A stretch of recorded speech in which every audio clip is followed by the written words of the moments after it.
Okay. Can somebody confirm that they can see my screen, please? Yes. Yes, sir. Okay. Perfect. So yesterday we discussed 20th century American fiction. We looked at, we looked at the writing style of two authors, Ernest Hemingway and then William Faulkner, who are both Nobel Prize winners. We looked at one work of each of these authors and we talked about the major themes of these works. Today, what we'll do is we will move on to American poetry. So we are slowly coming into block 3. We will talk about initially, like other genres that we talked about, we will talk about the characteristics of American poetry first. Then we will talk about two great poets, American poets, Walt Whitman and Emily Dickinson. Then we will move on to contemporary American poets. And just for the people who have, for who this is the first class of American literature, our definition of contemporary is anything after World War II. We are calling it contemporary. Okay. Okay. But before we start with this, right? Okay, let me pull up the participants list. Somebody had asked me yesterday an interesting question. They asked, can Faulkner's Light in August be called as a Gothic novel? Who was that? Yes, sir. It was me. Who was that? Can you please? This is Subhashmita. Subhashmita. Yeah. Oh, yeah. Right. So Subhashmita, I just want to give you a pointer before we move on, right? Because I think it's an important pointer. We have determined that it can be called as a Gothic, right?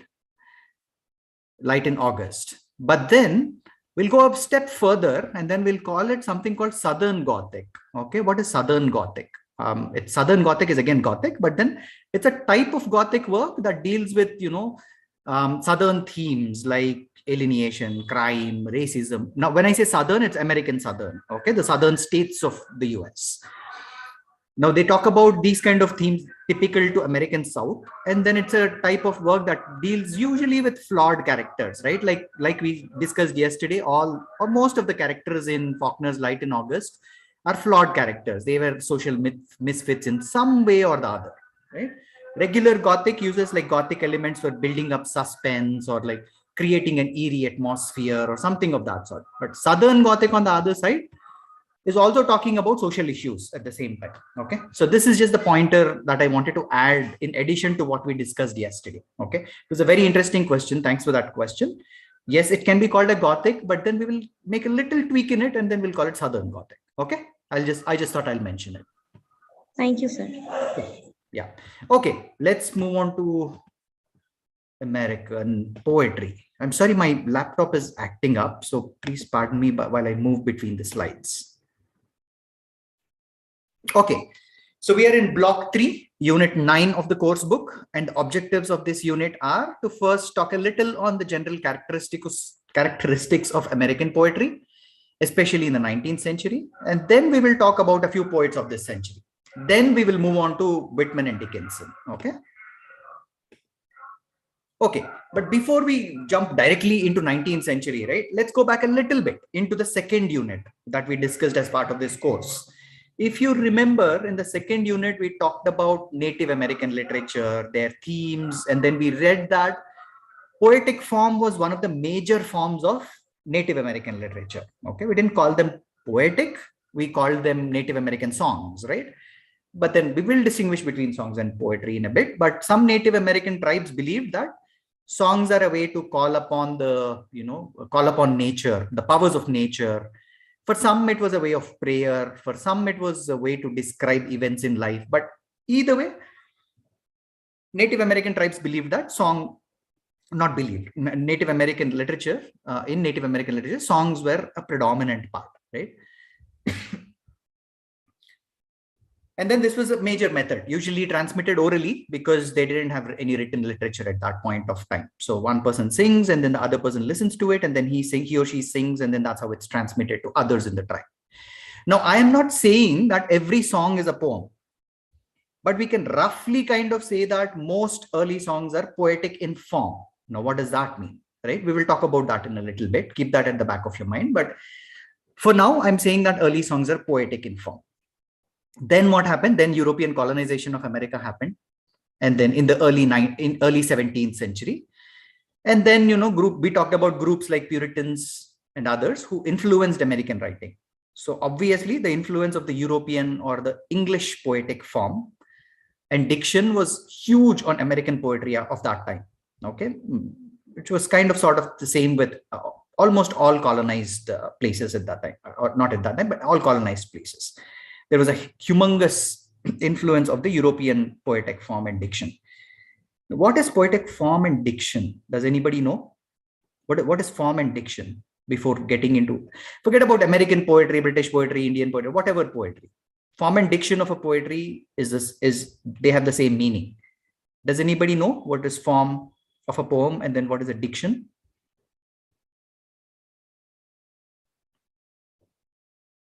Okay, that's okay.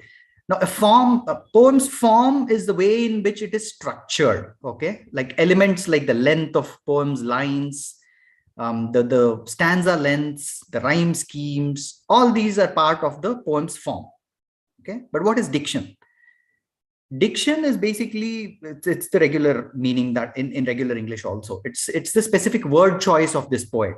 What are the words that poet is using to express certain things or express certain meanings? Okay, so the vocabulary used by the poet is the diction. Okay, poems, lines, stanza lengths, rhyme schemes, all these are the form.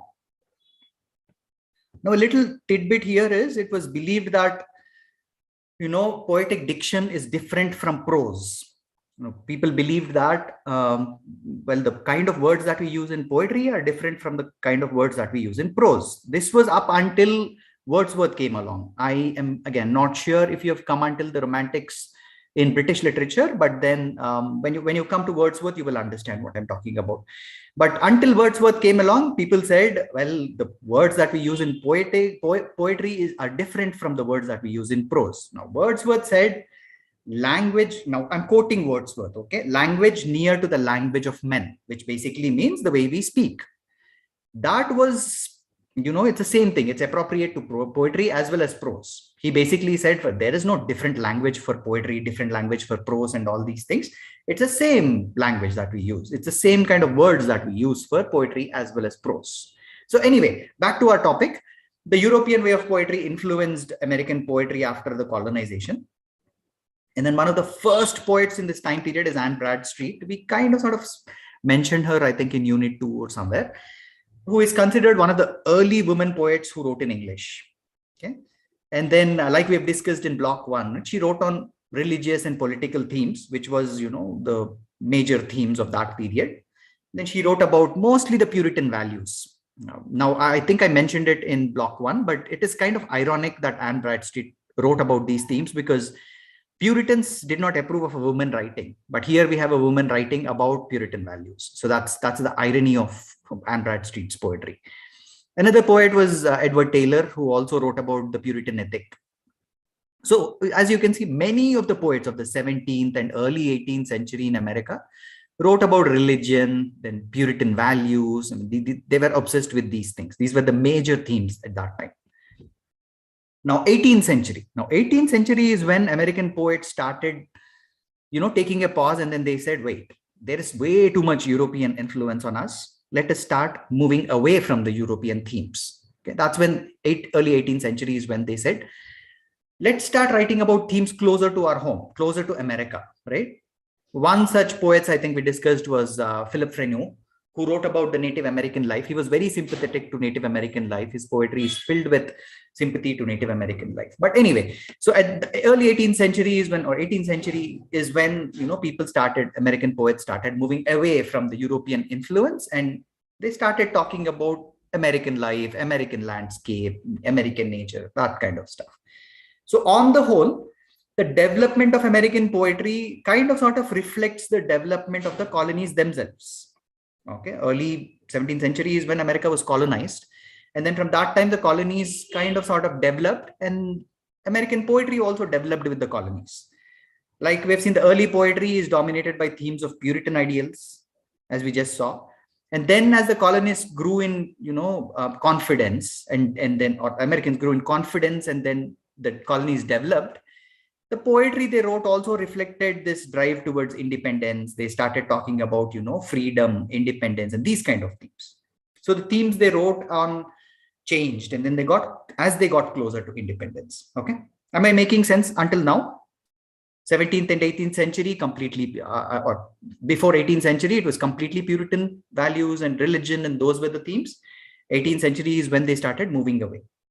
Makes sense, right? Yes, sir. Okay. Yes. Now, moving a little further, right? After independence poetry. Specifically, after independence, I mean, we will leave 1 century in between, and then we'll kind of sort of come into the 19th century fast because of lack of time. But the 19th century was dominated by people like, some of them are listed on your screen, William Bryant, Henry Longfellow, John Whittier, and others. And these poets were called fireside poets. That's a phrase. I'm not making this up. They were really called fireside poets. Why fireside poets? What does that mean? Right? Because these poets, their themes, and then they at that point of time they still adhered to the poetic conventions, like the poetic forms and diction and rhyming and all that we talked about. They all had the standard poetic conventions. They were following that, and then the kind of themes that they talked about made these poems like perfect for families to sit around a fire and then read these poems for entertainment. Right? These family gatherings where people sit around the fire and then you sing or do whatever, read poems or whatever, right? For entertainment. So these poems were perfect for that. So that's why these people were called fireside poets. Usually these people wrote on like domestic life, and then majority of these were also involved in the politics of United States. So they also wrote about the politics of that time. Okay. One very important person in this 19th century poet is Ralph Waldo Emerson. And then we will talk a little bit about our guy, Edgar Allan Poe, who I'm sorry, I misspelled Allen here. That's not A-L-L-E-N, it's A-L-L-A-N. Okay, Edgar Allan Poe, and then Sidney Lanier was another one, and there were other poets. But then what were these poets doing in this 19th century? These poets were searching for a kind of sort of like a distinct American voice. They said, oh, well, enough of this British influence and European influence on us. Let's try to find a voice of our own, a voice that is different from the voice that has this European influence. Okay. So how do they come to this voice? They used the American landscape, American traditions, which formed the major themes of their poetry. And then one of the most important people in that particular time period is Ralph Waldo Emerson. But before we talk about Emerson, right, we'll have to understand a very philosophical concept called Transcendentalism. Okay. Any ideas or guesses on what Transcendentalism is? Have you ever heard this phrase? What does it mean? Because if we understand Transcendentalism, we understand Emerson.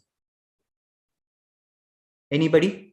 Anybody knows what Transcendentalism is? We have 31 participants. Wow.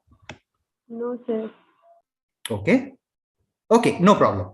So Transcendentalism is a philosophical movement. Let me put it that way. A philosophical movement of this early 19th century in the New England area. For those of you who don't know what New England is, it's a set of 6 states in the kind of like the northeastern part of US. Okay. In the northeastern part of US, there are 6 states. I don't remember the states' names, but this set of 6 states is called New England area. So anyway, so Transcendentalism began in this area. And then the core idea is that people have knowledge about themselves and then what's going on around them and the world around them that transcends. What does transcend mean? Go beyond. Okay, transcend basically means going beyond. So they have knowledge about themselves and the world around themselves that transcends or goes beyond what the human senses can perceive. Okay, this is a little complicated. And I'll try to explain it in as simple terms as possible. But basically what they're saying is there is something beyond what we see, hear, touch, and everything. It's not just what we see, hear, or touch, but there is something beyond this, and we have knowledge about this. Okay, so if you can take an educated guess, we are slowly getting to what can be there that transcends what we see, hear, touch. One of the things is God. So slowly we are getting into God here. Okay. Anyway, another core belief is that, man and nature are very inherently very good entities. Okay. Man is a good guy. Basically, that's what they're saying. But then the society and then the government and the institutions of the society, these have corrupted this inherently good thing called man. He basically says man started as a very good being, and then all these societal norms and then society and so institutions that we have formed, that is where man got corrupted. Now, another thing that the Transcendentalist saw was divine experience in everything, like literally everything. Everything that you do, they said divine experience. You can have a divine experience. Okay. They didn't believe that, there is a heaven somewhere, hell somewhere, you will die, you'll go to heaven, and then you'll be given sweets or whatever, and then hell you'll be fried in oil, whatever, right? They didn't believe in all that. They said in everyday experience, everything that you do, there is divine experience. They said like God is here. And then God is here. Wherever God is, there is divinity in what we do. Okay. Now, they also have an appreciation for nature. In fact, Emerson, who is considered to be, one of the first transcendentalists, wrote an essay which is titled Nature. The title of the essay itself is Nature. So nature forms a very big part of this transcendentalism. Okay. Now, this movement is also heavily influenced by Hinduism, let me put it as Eastern religions. Emerson was the one who got influenced by Hinduism, and he was influenced by the Vedas, the Upanishads, the Bhagavad Gita, and all these things. Okay. I think he wrote a poem called Brahma or something. But anyway, Emerson, for our purpose, right? Emerson championed Transcendentalism. Now, I just explained what Transcendentalism is, right? There is something that transcends our human perception. Okay. And then the core ideas are importance of nature, importance of divine experience in everything. So you'll have to remember that. Now, why am I mentioning what Transcendentalism is? Now, like I said, if you understand what Transcendentalism is, you will understand what Emerson is, because he's one of the first people who has propounded this. So anyway, Emerson, coming back to Emerson, he wrote a lot of essays. I mentioned Nature already. He wrote other series of essays. He wrote poems like, Brahma, Conquered Him, and Uriel. Some of these are mentioned in your book. You can actually go to the course book. One thing that is a little different in your course book is poetry forms the majority of the book. Okay, it's a very big block. But it is very big because there are full-length poems written in your book. Okay. Now, there are two ways of going to it. One, you either read the whole poem and then try to come up with your own interpretation, or read the analysis that is given in the book, and then that should be enough. Okay, it's up to you which way you will go. But I just wanted to mention that it's in Unit 9. You can go and then read about, Emerson and then what he told and whatnot. Okay. Now, another poet that we cannot miss is Edgar Allan Poe. Now, people who have attended the previous, maybe a couple of classes ago, and we talked about short story, no kind of how excited I get talking about Edgar Allan Poe. But while we discussed him as a short story writer, he also wrote poetry. Now, this guy is, if you remember, this guy is a little weird because a lot of his contemporary poets did not like Poe, because as we saw in the earlier class, he gave really bad reviews of other poets. He called everyone, all kinds of names. Like, for example, on the list here, there is a second guy, right? Henry Longfellow. He accused Henry Longfellow of plagiarism. He said, you are just copying stuff from Europe and then writing it in America. That's all, right? I mean, now anybody who listens to that kind of a review is going to get mad at Poe, right? Which is what, okay. Is somebody saying something? No. Okay. So everybody during Poe's time didn't like him, but he did have a lot of influence on French poets. Now, everybody I meant American poets, American writers. Now, they didn't like Poe, but then this guy had a good influence on French poets like Charles Baudelaire and others, who they took inspiration from Poe's work. Now, if you remember in our previous class, Poe had some opinion on a short story, right? He also contributed to the short story theory. Now, Poe also has some opinion on poetry, just like he had some on short story. If you remember, he defined what a short story should be. He said, it has to be done within one sitting of approximately 30 minutes and so on. So he also has some opinions on poetry. He said a poem should not have any, a poem should not teach anything. Let me put it that way. Okay. He said a poem should not teach anything. He said it should not have a moral. Okay, when you read a poem, it should be for the poem, not to gain something from it from a morality perspective. It should not teach you anything. He says it should have musicality to it, it should have symbolism and everything, but it should not teach. That's Poe. Okay. Okay, the poems that he wrote and everything are in unit 9. I think you can just go ahead and then read, but I just want to move on to Whitman for now. All right, Whitman. We've discussed this guy in the offline classes. Maybe some of you might remember, but I'll just give a quick recap. Now, when talking about Whitman, we are coming to the second half of the 19th century. Okay, we've started with the 17th century, or even before 17th century, Native Americans. We went to the colonization in 17th century. We talked about what people wrote there. Then we came to the 18th century. Then we came to the starting of 19th century. We talked about Emerson and then others. Now we are in the second half of the 19th century. We'll talk a bit about two writers, okay? Walt Whitman and then Emily Dickinson. I'm following the structure of your book. So Whitman will talk first and then we'll talk about Dickinson. Now, Whitman is special because in multiple ways, actually, but I think he's special because he's from that time where he is kind of sort of sandwiched between transcendentalism and realism. Transcendentalism, we just saw what it is, right? It is about, things that transcend human perception. Realism is basically, writing about life in a realistic way. Now, Whitman is special because he comes in at a time where he's sandwiched between transcendentalism and realism. So his work has aspects of both these movements. So he talks about transcendentalism. He also has aspects of realism in his work. He's basically famous for one of the things. And then it's a collection of poems called Leaves of Grass. It was published, like the slide says, it was published in 1855. But that was the first publication. Okay. But Whitman kept revising it, rewriting parts of it, adding new poems to it and everything. So there have been multiple editions of this collection. It's just not one edition. The first edition started with like little over 12 or 13 poems. And then by the time Whitman died, he had like the last edition had like 350 poems or more, actually, close to 400 poems. So you can see from 12 to about 400 poems. That's the journey of this collection of short stories.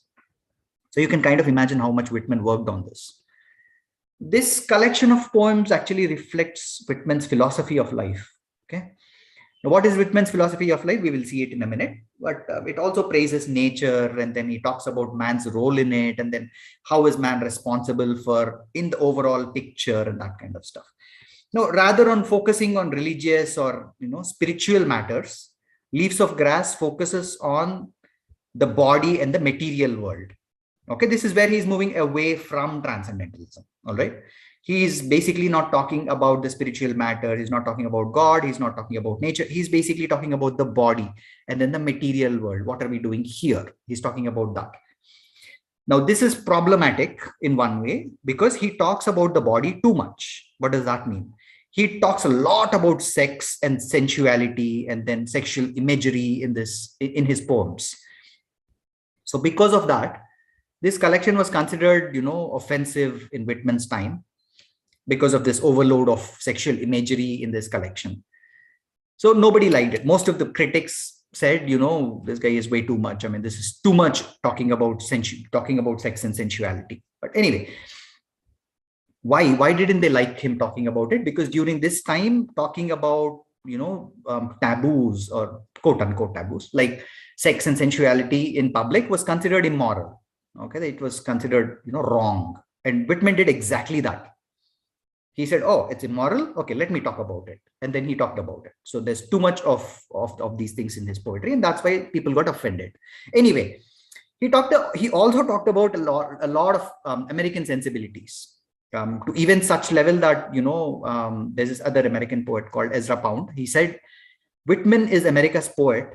And then he said, he is America. He is equating, or Pound is equating Whitman to America. He's that quintessential American. He talks about American sensibility so much. So Whitman kind of sort of defines America is what Pound means here.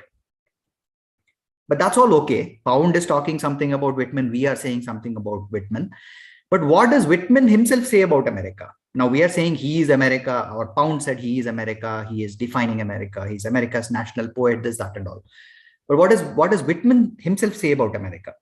His basic idea is each person has a role and a voice, and that voice is individualistic. Like let's say Ashwin.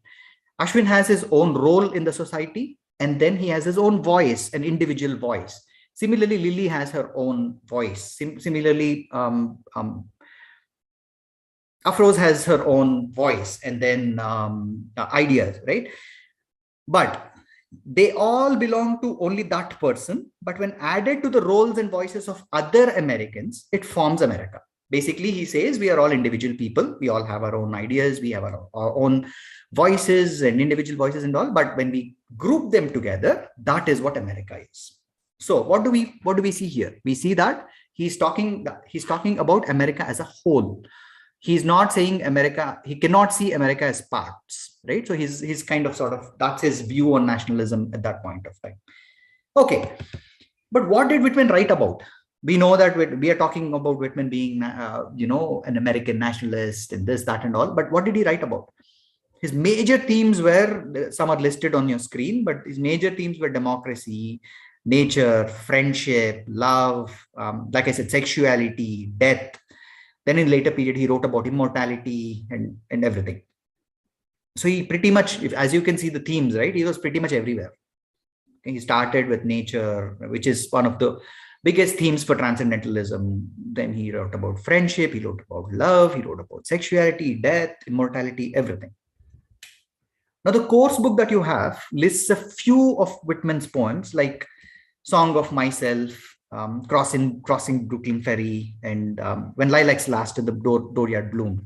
This last one is interesting. We'll talk about this one. Okay, I'm not going to talk about the other ones. You can read the book and then kind of sort of, there is a good analysis that is given at the end of each poem. Go through it, and then we can talk. If you have any questions or something, we can talk in the next class. But let's talk about this last one, because that's an interesting one. This poem is called When Lilacs Last in the Dooryard Bloomed. Okay, lilac is a type of flower. Okay, this one is called an elegy. Now, does anybody know what an elegy is? What's an elegy?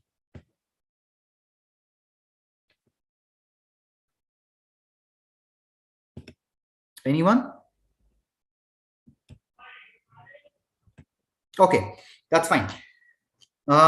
Elegy is a poem of mourning, mourning. I mean, like somebody dies and then you mourn for them, right? So elegy is a poem of mourning. When somebody dies and then a poet writes a poem in remembrance of this dead person, then the poem is called an elegy. Okay. This last one on your screen, which is When Lilacs Last in the Dooryard Bloomed, that is an elegy for President Lincoln. Now, you probably already know who Abraham Lincoln is. He was assassinated, and then Whitman loved President Lincoln a lot. Okay, when the president died or got assassinated, Whitman wrote this poem as an elegy for Lincoln. Okay, now one thing that sets Whitman apart is his style of poems. Why am I mentioning this? Because he kind of championed something called free verse. Okay. He is considered to have used free verse first in American poetry. But what is free verse? Anybody? So these are some terms, right? Like I said, poetic diction, poetic form, free verse, all these are not specific to American poetry or anything. They are specific. They are general terms used for poetry everywhere. Okay. So it is good for all of you to actually see or look at the definitions of these terms, because it's not only going to help you in this particular course, but it is also going to help you in other courses. But anyway, any ideas on what free verse is? If nobody knows what free verse is, I'll explain what free verse is. Okay. Free verse, it's poetry that doesn't use any particular rhyme scheme or particular meter. Now, okay. But what are rhyme scheme and meter? Now, those are two additional questions, right? Okay, rhyme scheme and meter. Let me quickly explain what those are. Rhyme scheme is just the, the pattern of rhymes or sounds at the end of each line in the poem, right? That rhyming thing that happens at the end of each poem, right? That is the rhyme scheme. Meter is a little more complicated. I'm not going to go in depth into it. I don't know if you have a course called Rhetoric and Prosody or anything, but if you have, they will talk about it. But you can go back and then, read about meter and rhyme scheme if you're interested in poetry. But meter is basically the rhythmic structure of the lines in the poem. What does that mean? It is, how do I put it? Okay, words, right? Now, each word has syllables which are stressed and which are unstressed, right? You stress on a particular syllable in a word, and there are syllables in certain words that are not stressed. Now, meter is that rhythmic structure where, it talks about the pattern of the stressed and unstressed syllables in a line. This is a very technical term. If you don't understand it now, it is okay. Don't worry about it. But just remember that a free verse is a verse that has no rhyming scheme, no rhyme scheme. It does not have any meter, any specific meter. Okay. And then for now, remember that meter and rhyme scheme are aspects of poetry that define how a poem is written. Okay. If you look at a poem, every poem has a meter and rhyme scheme, except for these free verse poems, which don't have anything. Okay. Going back to free verse, right? Like I said, they don't have any rhyme scheme and don't follow any meter. This guy championed it, Walt Whitman. If you read his poems, they don't adhere to any rhyme scheme. They don't adhere to any meter. Okay, he basically just keeps writing. That's all. Okay. Now after mentioning this, let us go back to that elegy that Whitman wrote right after President Lincoln. It's called When Lilacs Last in the Dooryard Bloomed. This again, this poem is written in free verse. It has like around 200 lines or something, more than 200 lines. So it's a long poem. Okay, it's not a really short poem. So this tells you how impacted Whitman was when President Lincoln died. The interesting part of this elegy is that Whitman doesn't mention Lincoln's name at all in this poem. Okay, 744305 raised a hand. Yeah, do you have a question? Somebody raised a hand.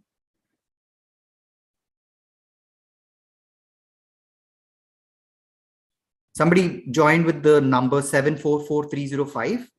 If you have a question, you can unmute yourself or type it in the chat box. If you don't have a question, can you please lower your hand?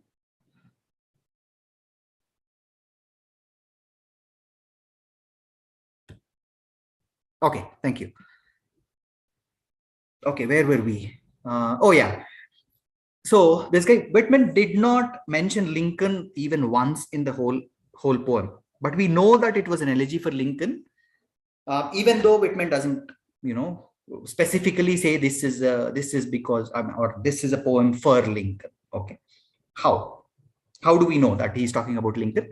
Because Whitman uses a series of rural and natural imagery, and then he uses symbols like the lilacs. He uses this whole symbol called a drooping star. He's referring to Venus. I mean, the original meaning refers to Venus, but then he says Lincoln is this drooping star, and he starts with grief, and then moves towards acceptance of Lincoln's death, and then he says, yeah, I mean, he's dead. What can we do? And whatever, right? Now, all this can be related to Lincoln's death. So that is how we know it is an elegy for Lincoln, even though Whitman doesn't specifically say it specifically in his poem. But he also makes some references to civil war in this poem, which kind of sort of ended like days before Lincoln was assassinated. Civil war happened, it ended, and then like 5 or 6 days after the Civil War ended, Lincoln was assassinated. But anyway, I want to mention 3 symbols that are important in this poem. And one of it is in the title, lilacs. Like I said, those are a type of a flowering plant, but lilacs represent the love that Whitman had for Lincoln. Then another symbol is the fallen star. Like I said, it originally refers to Venus, but then here Whitman is talking about Lincoln as the fallen star. His fallen star basically means he's dead. And then there is this little bird called hermit thrush. Okay, there's a big story which I'm not going to go into about how Whitman, came to know about this hermit thrush and then whatever. There's a small little bird I should have put a picture, but anyway, there's a small little bird, and then the sound that this bird makes is like very soothing and solemn and kind of like a music at funerals, that kind of sound that it makes, or the song that it sings.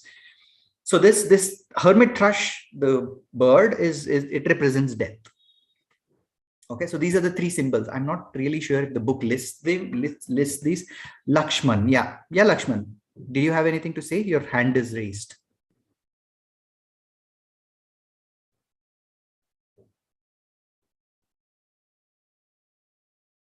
Okay, no. Okay, let's move on. There is a particular reason why I'm not going in detail into the poems themselves, because like I've already said multiple times, it's a lost cause trying to teach poetry. There's nothing to teach in poetry because it's all interpretation, right? It's all symbolism, it's all interpretation. What we'll have to know is the poets themselves, and then three questions, right? Why did they write like that? How did they write like it? Like whatever they've written. And then when, right? When we know, because we know their dates, and then the dates of the books that they published. That part is very clear. Why did they write depends on where they are at the point of time they are rewriting it, right? In history. So that has totally got to do with history. Okay. How did they write is the structure, form, and all these things that we are talking about, right? The meter, the verse form, and the rhyme scheme, and all these things. Now, rhyme scheme, meter, like I said, are technical terms. You can either write about it or you can skip that part depending on the question that is asked in the exam. If the question directly says what is the rhyme scheme that is used by Emily Dickinson in one of her poems, then you don't have any other go. You will have to talk about rhyme scheme. But if not, then my preference would be, if you don't know what rhyme scheme is, don't talk about it. Right? Because these are technical terms that can get a little complicated. So let's just not even talk about it. Just, write whatever is relevant to the question. Okay, anyway, let's come back to our Whitman and Dickinson. So that's Whitman. Emily Dickinson is on your screen, her picture. Dickinson, like I mentioned in offline classes, is a peculiar woman. Okay, she's peculiar in many ways. She lived most of her life in isolation. She didn't meet anybody. She didn't want any friends. She didn't want any guests. She did not have any guests. And the very few guests that she had, she was actually, this might be a rumor or this might be reality, but she was known to talk to them from behind a screen. So basically, she didn't even want to see them, right? So any guest, the rare guest that comes to her home, would have to talk to her from behind a screen. But later in life, she was so confined to her bedroom, and then she didn't even come out of the bedroom. By choice. Now this is by choice. Okay, she really didn't want to come out. It's not like somebody forced her into a room and then locked it. She never married. She was alone all her life, and most friendships between her and others depended like completely on letters that she wrote to them, and then the responses that they wrote back. So you can see how this woman lived her life. Okay, she was completely in secluded from everybody else. But anyway, you can understand what her attitude towards life is when, through one of her very famous quotes, she said something like, "Pardon my sanity in a world insane." Okay, that's her quote. I'm quoting Emily Dickinson. She says, "Pardon my sanity in a world insane." So she thinks she is sane and the world is insane.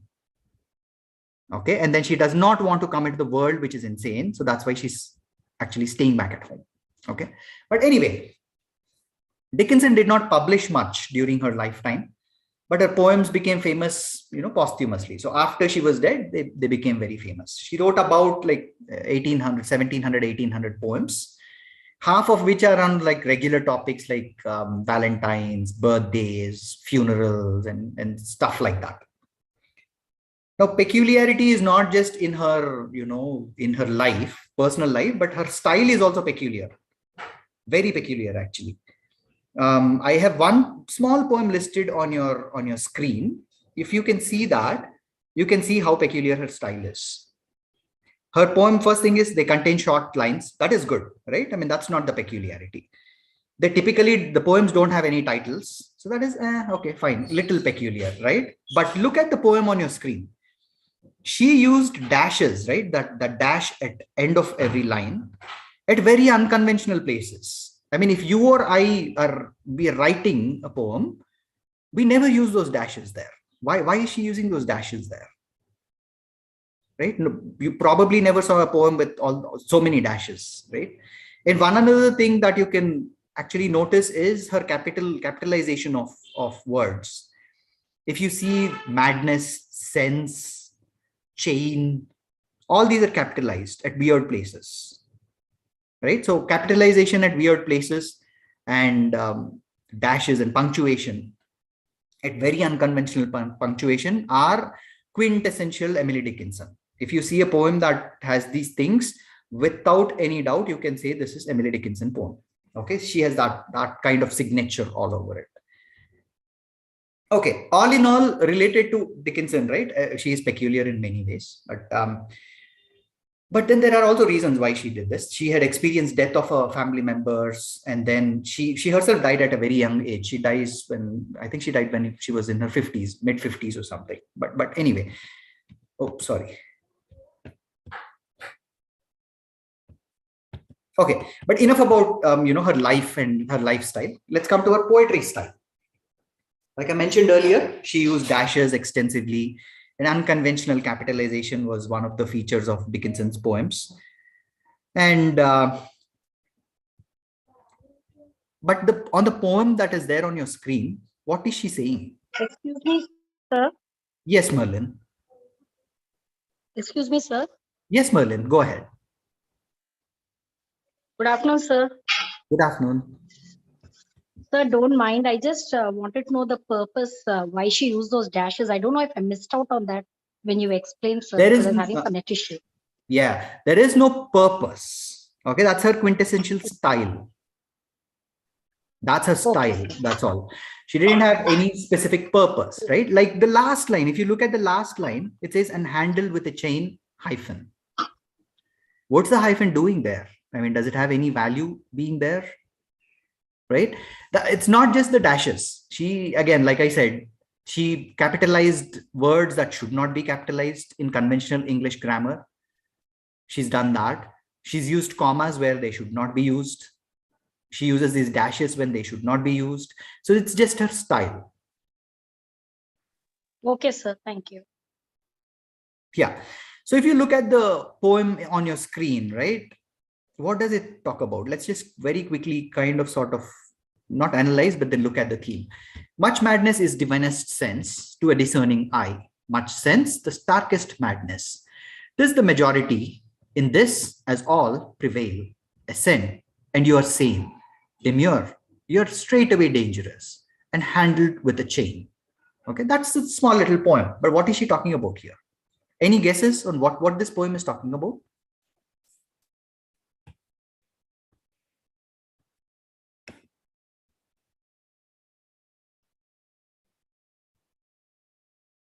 Okay, that's okay. Okay, that's okay. So what she's saying is, Dickinson is saying is, a lot of things that people consider crazy are actually completely normal and rational. Okay, if people are willing to look at it in an objective way. Can you hold on 1 second? Somebody has about divine. Okay, about divine. Hold on to that thought. Okay. Yeah, you're right in a way, but hold on to that thought. So what she says is a lot of things that people, consider weird or crazy are actually completely normal if you look at them in an objective way. In the same way, what's considered normal and sensible by regular people is completely crazy. That's what she's saying. That's because the majority opinion always wins, right? Majority of the people say apple is red, that's it. It doesn't matter how much you shout at the top of your lungs that the apple is blue, it is not going to be blue. Why? Because the majority always wins. Okay. Now, what she says is if you agree with societal norms, you're accepted into the society and considered rational. But if you disagree with the society, you're immediately seen as a threat. You're immediately seen as a mental person. You're immediately seen as dangerous person and you're chained up, right? What Dickinson is talking here is about sanity and insanity. Right? The poem asks its readers to not take society's ideas about madness, sense, sanity, what's right and what's wrong, what's good and what's bad at face value, but instead think for themselves. Your good might not be the same as my good. Your bad might not be the same as my bad. So everybody has to think about good, bad, and good, evil, and right, wrong, all of these in their own individualistic way. But she also says that this is not easy to do. Okay, she's not saying do it every single minute of your life. She's also saying it's not easy to do. Anyway, and like I said, like Merlin also asked, punctuation in this is super peculiar. She has dashes all over the place where they should not be. There are other poems actually listed in your book. Can you hold on for 1 second? There's some noise from my side.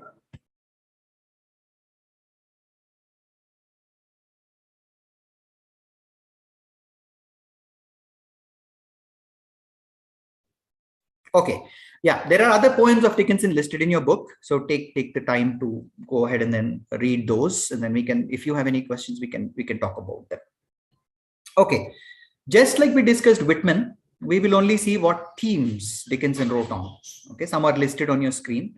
She was writing about, in addition to this birthday, Valentine, and other stuff, funerals and that stuff. She also wrote about nature, wrote about death, and at one point of time during her productive years, right, she was absolutely obsessed with themes like God, salvation, damnation, heaven, hell, prayer, all these things. She wrote a lot about those things. She also had flowers, gardens, and all these things show up in her poems a lot. She was a good gardener. Nobody saw her live, but then she was a good gardener. And flowers and gardens and all these also figure a lot in her poems. All right.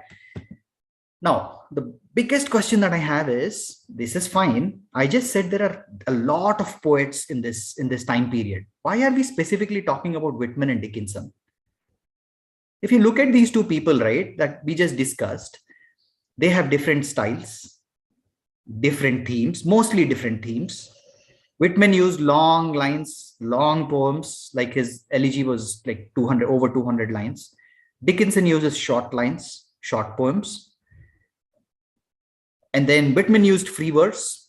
Dickinson used something called a slant rhyme most of the time. And so why are we talking about these completely different poets in one unit?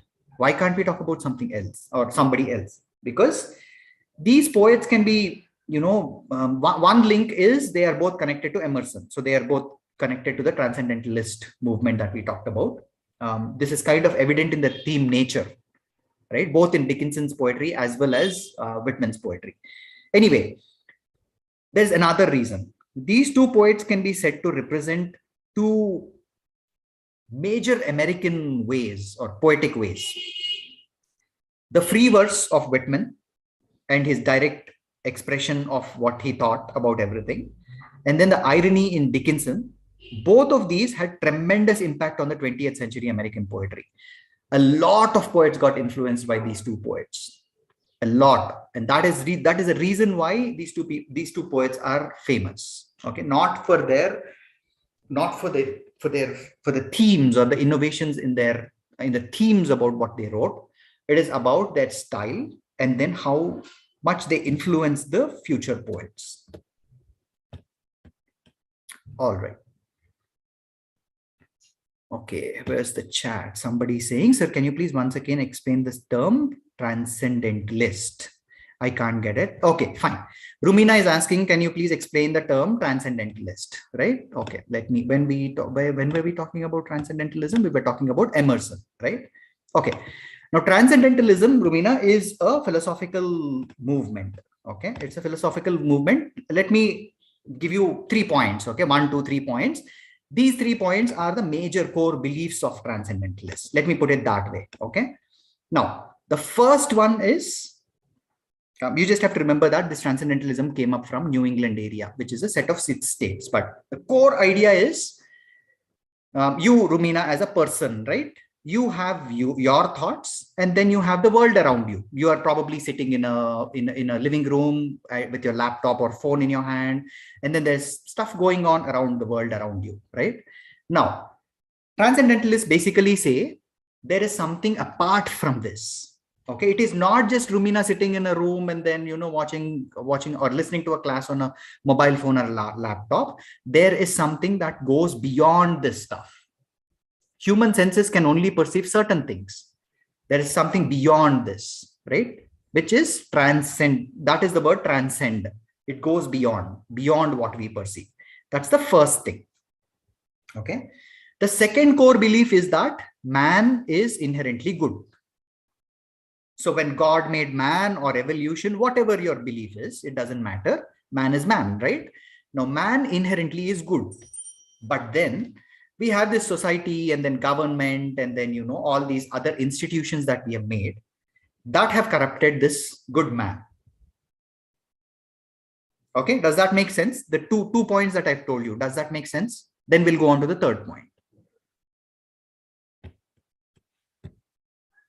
Okay, good. The third point is basically divinity in everything. So what the Transcendentalist said is, there is, forget this whole concept of, you will die, you will go, there will be a judgment day, there will be a heaven, there will be a hell somewhere in the sky or beyond the sky or whatever. That's all, fine. But they saw divinity in everything that you do. Every single experience and the everyday stuff that happens, that also has divinity. Okay.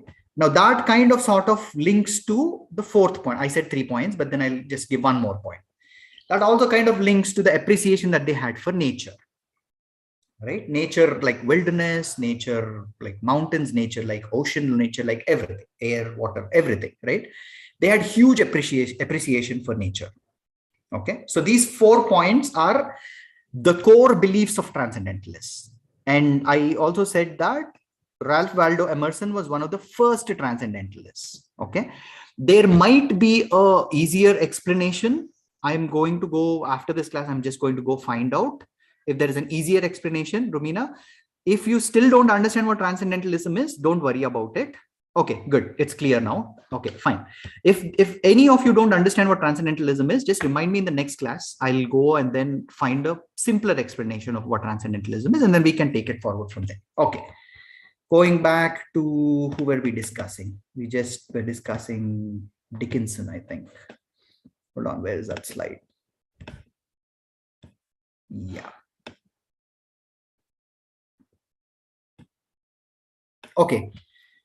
How do you answer questions from this unit? One of the questions that your book has is, what is Walt Whitman's contribution to poetry? We've discussed that, and then you can write the answer from your course book. It's in unit 10. It talks completely about Whitman. The whole unit is dedicated to Whitman and his poems. Okay, so it's a direct answer from there. Then describe 5 recurrent themes in Dickinson's poetry. This is my question. It's not there in your book, but the reason why I put it here is, when we talk about a poet, we should know, like I said, I already mentioned it, we should know 3 things. What is this poet writing about? How is this poet writing about? And then when is this poet writing about whatever they are writing about, right? When we know from their dates, what is the themes, the 5 recurrent themes. You can talk about, Dickinson and her poetry. We just talked about her themes. It's a direct answer. And then how they are writing is a technical answer or a technical question. You talk about the poetic form, diction, and everything. I'm not really sure if you have that rhetoric and prosody in your syllabus, but if you have, then it completely will talk about these technicalities of poetry. Okay, which is one of the reason why it's kind of sort of impossible to teach poetry, because it's all interpretation. But anyway, let's move on. Any questions before we move on to 20th century? We've started with 17th, went to 18th, went to 19th, talked about 2 people. Now we are slowly coming into the 20th century. Is it okay if we just go? What's the time? It's 1:05. Okay, yeah, let's just rush through this thing then, because I want to talk about at least one person. I'll skip Stevens, but then I will talk about Frost, and I want to really talk about Frost. Now, let's look at 20th century. Now we are talking about the modernist era. Again, British literature, again, I'm not sure how it is structured in your book, but then you are talking about, literary periods in British literature, right? You're talking about Romantic period, modernist period, postmodernist period. I'm hoping that you're doing that. But early 20th century is called the modernist era. From an American perspective, T.S. Eliot and Ezra Pound are these two most famous people. These people are the most famous in America during that time. Why are they famous? They outright rejected the traditional poetic form. They said, forget the traditional one. Let's make something new. Let's kind of go away from the previous classical stuff, and then let's experiment. That was their motto. Later, there were poets like Robert Frost, Wallace Stevens, Marianne Moore, E. Cummings, and then later, after these people, we have somebody called New Critics. I know that you have literary theory and criticism, but have you come to New Criticism? Do you know what New Criticism is?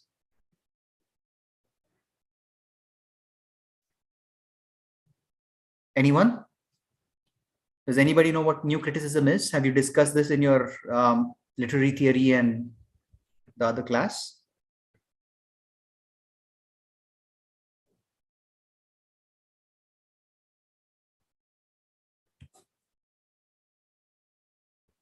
So am I still audible? Yes, sir. Yes. We discussed Okay. criticism, but not new criticism. Okay, yeah. Oh no, criticism is completely different from New Criticism. But New Criticism is basically a formalist movement where I will just give you one line definition of it, and then you will discuss it when you come to that part in literary criticism. But New Criticists, like these two people that I've listed, John Crow Ransom, and he actually coined the term, but Alan Tate, right?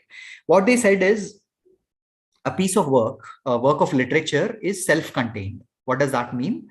They basically say to analyze a piece of work, a written literature or whatever, you only need to see what is there on the page. You don't need to talk about, reader response or what did the author mean, where was the author, what is the author's history, when was he or she writing, what was she writing about. All that is fluff. All that is not required.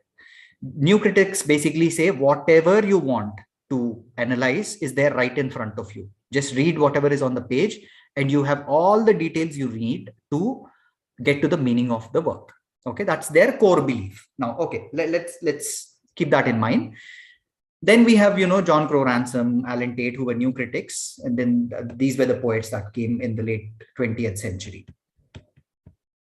Now, like I said, your course book talks about Wallace Stevens and then Robert Frost. In the interest of time, I'm not going to talk about Wallace Stevens. I will only mention that, he started poetry late in his life. So his poetry is kind of considered matured. Okay, he was a matured person already by the time he started writing poetry. He initially was an insurance agent. He was not a full-time poet or anything, but he also wrote poetry, prose, and he also wrote one play, I think. So now his specialty is that he uses difficult words in his poetry, but then he talks about, other stuff. In the offline class, I think we went through one of his poems called Anecdote of the Jar. I forget if that's the one we went through, but read it. It's there on page, I think it's 138. It's on page 138, Anecdote of the Jar. Read it after the class today or whenever, and then we'll talk about it in the next class if you have any questions.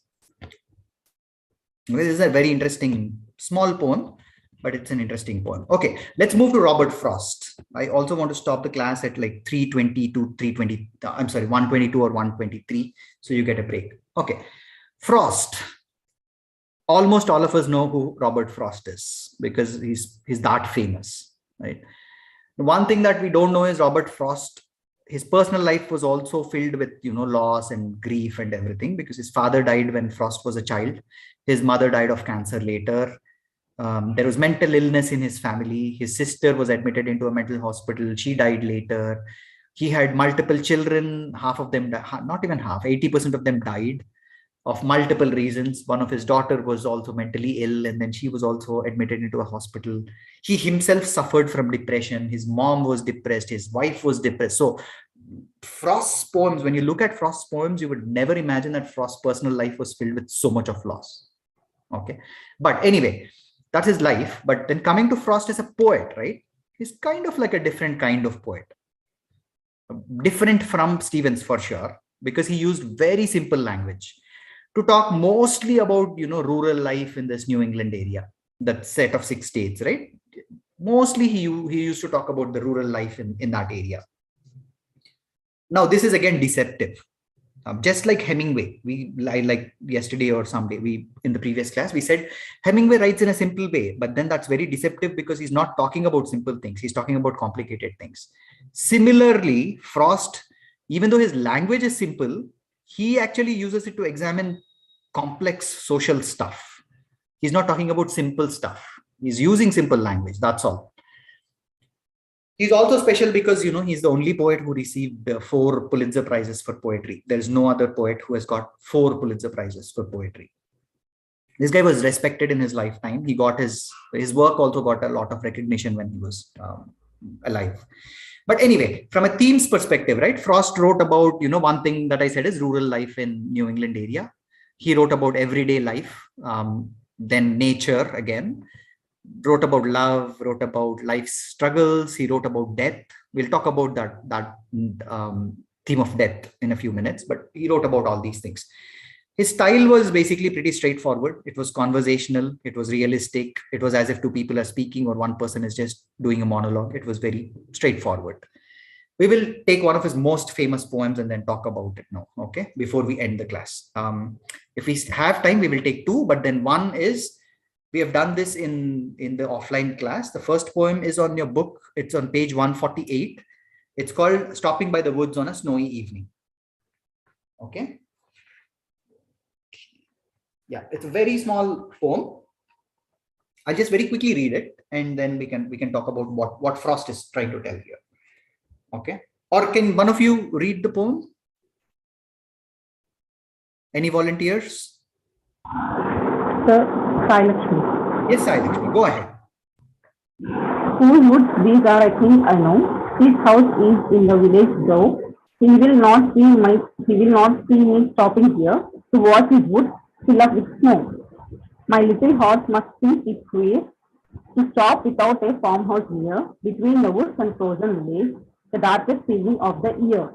He gives his harness bells a shake to ask if there is some mistake. The only other sounds the sweet of easy vines and downy flakes. The woods are lovely, dark and deep, but I have promises to keep, and miles to go before I sleep, and miles to go before I sleep. Thank you. Great, thank you. So on the surface, right, this poem is very simple. When you look at this poem, the speaker is stopping by some woods on a snowy evening. It's dark and whatever. He or she looks at the lovely scene around. Everything is silent. There's not much sound. Or he or she is tempted to stay longer, but then also thinks of their responsibilities and then says, well, I cannot stay here longer. So he says, I have a lot of responsibilities to do before I can rest for the night, right? But is this the only interpretation? We have learned from our experience that in multiple times that there can be multiple interpretations, right? So is this the only interpretation? Is Frost really talking about a guy in the snowy woods, snowy evening, on a snowy evening in some woods? Is he really talking about that? Or maybe there's a different interpretation to this, right? This poem is very interesting because there are a lot of interpretations for this poem. Okay. Some people think that death is the major theme in this poem, even though he directly doesn't talk about death at all in this poem. He talks about a snowy evening. He talks about the wonderful scenery, this, that, and all. But some critics think that death is a major theme in this poem. And then some actually think Frost is directly talking about suicide in this poem. If you read this poem, suicide will not come out as a theme in the first reading at all. Now, one viewpoint is that, like I said, the narrator, whoever the narrator is thinking about suicide. Let's see why some people think like this. Okay. If you look at the poem that Sai Lakshmi just read, phrases like, darkest evening of the year, or frozen lake, or dark and deep. These are the phrases from this poem that bring in an uncomfortable, eerie kind of situation. Okay. This is probably why some people think that it is related to suicide. Of course, in the end, the narrator does realize that he cannot die yet because he has miles to go before he or she sleeps, right?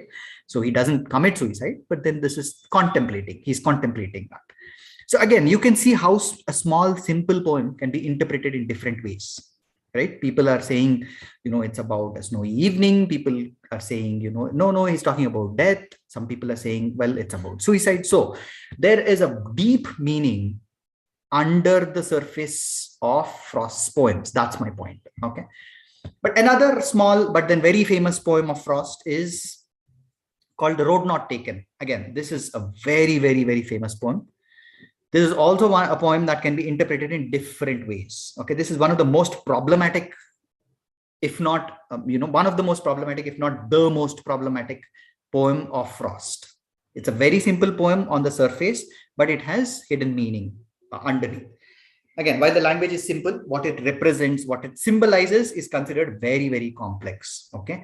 This, right, I don't want to read the poem. What I'm going to do is I'm just going to try and play a very quick video. Okay. Let me see if I can very quickly do that, guys. Okay. While I'm bringing it up, this video is an ad from Ford, the car company, right? Ford. Hold on. Two roads diverged in the yellow wood. Can you kind of see it? Sorry, I could Okay, not hold travel on. both. Be one traveller. Long I stood. Can you see it and then hear it also? Yes, sir. Okay, perfect. Very perfect. Okay. This is an ad from Ford, okay? And this is the guy will actually recite the poem for you.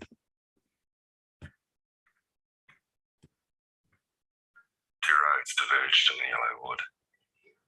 Sorry, I could not travel both. Be one traveller. Long I stood and looked down one as far as I could, to where it bent in the undergrowth. Then took the other as just as fair, and having perhaps the better claim, because it was grassy and wanted wear. Though as for that, the passing there had worn them really about the same.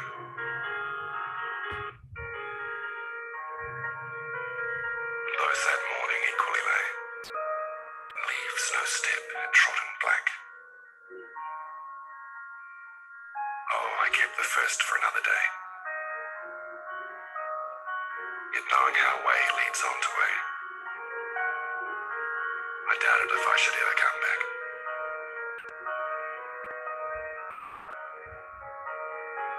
I shall be telling this with a sigh somewhere ages and ages hence. Two roads diverged in the wood, and I took the one less travelled by.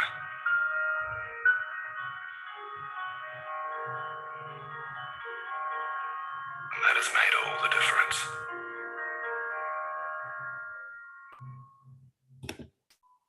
Okay, that's the poem. Hold on. Oh.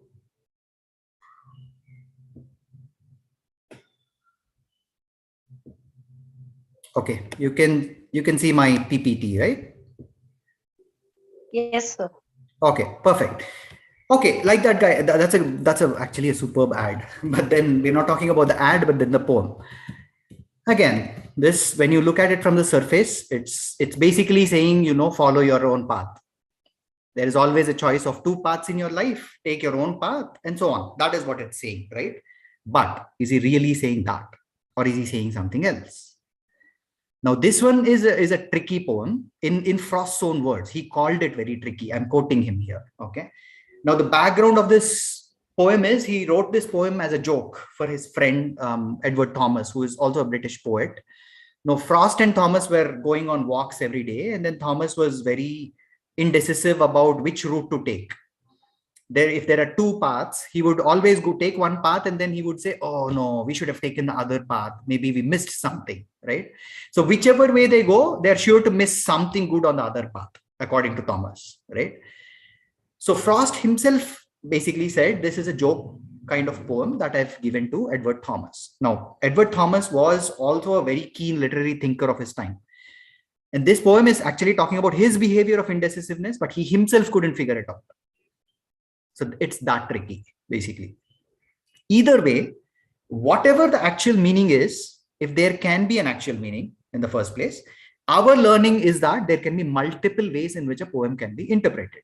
Now, what determines what that interpretation is your world knowledge, right? What is your experience? What is your knowledge about what the poem and then what it's talking about determines how you interpret it. Okay, so that's the biggest learning that we'll have to take, not the actual meaning of the poem. There is no actual meaning of the poem. Every interpretation is correct because it's being interpreted using a different lens. So anyway, so I just wanted to show that clip so that you understand Ford, right? If you see, they're not talking about anything except that poem. The whole ad is just that poem and nothing else. So they are subscribing to the idea that there are two paths, and then the road less traveled or the road not taken is basically the path you have taken had made all the difference. You can interpret it in your own way. If you can think about this poem, and then if one of you want to tell me your interpretation next time, that's perfectly all right. Okay. Like, what time is it? 1:21. Okay. We will not talk about contemporary poets. It's there in your book. The only thing is the book is, I think it was written long time ago. One contemporary poet that I mentioned in the previous class or the previous one, the couple of classes ago, is Louise Gluck. You'll have to know her because while there are many poets writing on different themes and styles, this is one poet who produces, critically acclaimed poetry books regularly. Okay, she also won, several prizes like the Pulitzer Prize, and then, she was also awarded the Nobel Prize in Literature. So anyway, Gluck is not listed in your book, like I said, but there are others like, Ginsberg, who we mentioned in yesterday's class little while talking about the Beat Generation. Look at Unit 13 for these people's contribution to American poetry. Try look at Louise Gluck and then her contribution to American poetry, and that should help you in answering any question that comes on contemporary poetry. Okay. Now, when like I said, when we say contemporary poetry, it's from World War II and later, but the book, I think, stops at like maybe the year 2000 or 2001 or something. There are poets after that. So it'll bring in a lot of value to your answer if you mention, these poets, especially, somebody like Louise Gluck, who has won tremendous number of prizes. Okay. Very, very quickly, recap questions. Who wrote Leaves of Grass? Anybody? I'm sorry. Can you repeat it, please? Walt Whitman. Walt Whitman. Okay, good. What is new criticism? You don't have to answer it if you don't want to, but it is basically, they say all you need to analyze a text is on the page in front of you. That's basically new criticism. You will learn a lot about it in your literary criticism class, but that's one line definition of it. Okay. Name one poem of Robert Frost. Stopping by woods on a snowy evening. Okay. And then you can also mention The Road Not Taken. You can also mention Birches. I think that's there in your book. You can also mention After Apple Picking. That's also, I think, there in your book. You can he's written quite a bit. So you can mention any of those. Okay, good. Any questions? Fire and Ice. Sorry? Fire and Ice also. What Heights? I'm sorry, can you repeat it? Fire and Ice by Robert Frost. Okay. Yeah, you can. I mean, these are just recap questions. I mean, it's not like these are going to come in your exam or anything. It's just to make sure, we are all on the same page, and then, none of us is actually sleeping or leaving the laptop and then going somewhere while the class is going on. Okay, very good. Any questions for me for today?